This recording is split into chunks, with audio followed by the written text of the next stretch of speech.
వరలక్ష్మి వ్రత కథ. వరలక్ష్మి వ్రతము. వరలక్ష్మి వ్రతం ప్రార్థన. నమస్తేస్తు మహామాయే శ్రీపీఠే సురపూజితే శంకరచక్ర గదాహస్తే మహాలక్ష్మి నమోస్తుతే.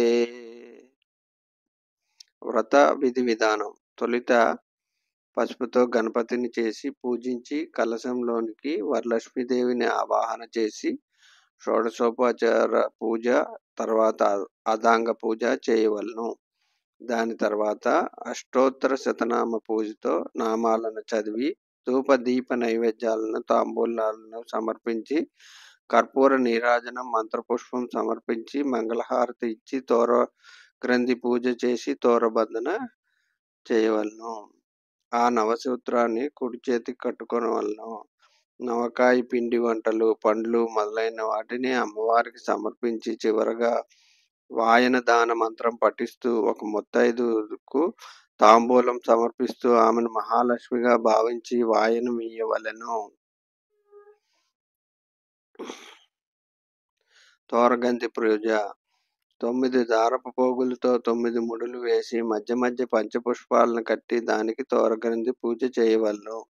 ఓం కమలయే నమః ప్రథమం గ్రంథిం పూజయామి. ఓం రమయే నమః ద్వితీయం గ్రంథిం పూజయామి. ఓం లోకమాత్రే నమః తృతీయం గ్రంథిం పూజయామి.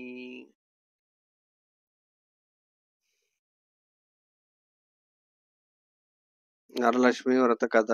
ఒకనాడు పరమేశ్వరుడు కైలాసగిరి యందు సకల మునిగణ సంసేవితుడై ఉన్న సమయంలో పార్వతీదేవి వినయంగా పరమేశ్వర, స్త్రీలు సకల ఐశ్వర్యములు కలిగి ఉండుటకు ఆచరించదగిన వ్రతమేదియో చెప్పమని కోరెను. అంతటా పరమేశ్వరుడు దేవి వరలక్ష్మి వ్రతముననున్నది స్త్రీలకు సౌభాగ్యము కలగజేయును. దానిని శ్రావణ మాసమందు పౌర్ణమికి ముందు వచ్చు శుక్లపక్ష శుక్రవారం నాడు చేయవలెను అనెను. అది విని పార్వతీదేవి, స్వామి, ఆ వ్రతం ఎలా ఆచరించాలో తెలుపమని, ఆ వ్రతాన్ని మునుపు ఎవరు ఆచరించి తరించారో తెలపగోరదనెను. అంతటా పరమేశ్వరుడు, ఓ పార్వతి, ఆ వ్రత కథను చెప్పెదను వినుము అని కథ చెప్పెను. పూర్వము మగధ రాజ్యంలో కుండిన నగరం అనే పట్టణం గలదు. అది బహు సుందరమైన పట్టణము. అందు చారుమతి అని ఒక సాధ్వి ఉంది. ఆమె సద్గుణ సంపన్నురాలు. ఆమె సద్గుణములకు మెచ్చి ఆదిలక్ష్మి ఆమె స్వప్నంలో ప్రత్యక్షమై ఆమెతో, చారుమతి, నీ సద్గుణములకు నేను మెచ్చితిని. నీకు కావలసిన వరములు నొసగు తలంపు నాకు కలిగెను. కావున నీవు శ్రావణ పౌర్ణమి ముందు వచ్చు శుక్రవారం నాడు వరలక్ష్మి వ్రతము చేయుము. అప్పుడు నీవు కోరిన కోరికలను తీర్చెదా అని చెప్పి మాయమయ్యను. వెంటనే ఆమె మేల్గాంచి తన స్వప్న వృత్తాంతమును తన భర్తకు నివేదింపను. అతడును మిగిలి సంతోషించి ఆమెను ఆ వ్రతమును చేయుటకు ప్రోత్సహించెను.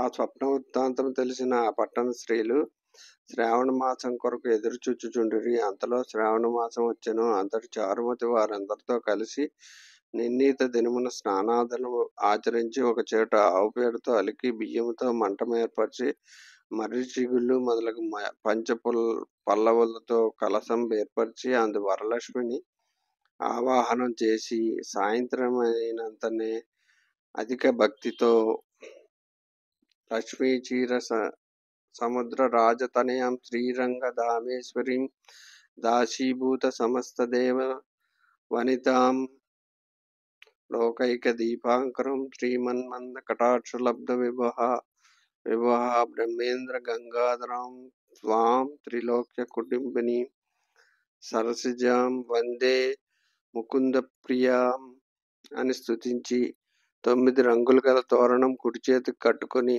యథాశక్తిని లక్ష్మీదేవికి ఫలభక్ష్య పానీయ పాయసాదులు నైవేద్యంగా సమర్పించి ప్రదక్షిణమునర్చెను.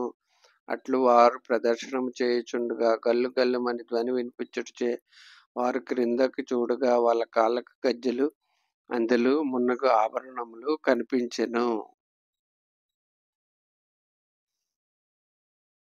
కాని భక్తి తప్పక వారు రెండోసారి ప్రదక్షిణము చేయగా వారి హస్తములు నవరత్న ఖచిత కంకణ సుందరములయ్యెను.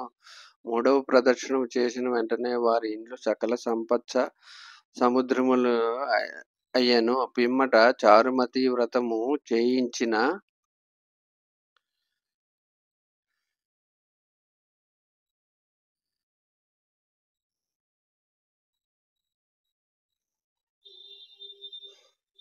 బ్రాహ్మణులకు యథావిధిగా యథాశక్తి దక్షిణ తాంబూలాదులను అసంగి సంతుష్టిని చేసి పంపి వ్రత ప్రసాదములు బంధుమిత్రాదులకు పెట్టి తానును భుజించుకముగా నుండెను. ఆమె లోకాపకారముగా నిటి వ్రతమును చేయించినందులకు ఊరిలోని వారందరూ ఆమెను వేణోళ్ళ పొగిడిరి.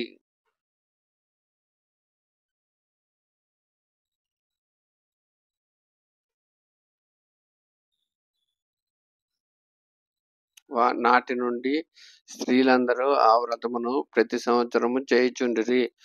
ఆ వ్రతమును అన్ని వర్ణముల వారును చేయవచ్చును. వ్రతాచరణము వలన వరలక్ష్మి ప్రసాదము కలిగి సకల కార్యములందును విజయము చేకూరును. Please like, share, comment and subscribe to my channel. Thank you very much. Thank you.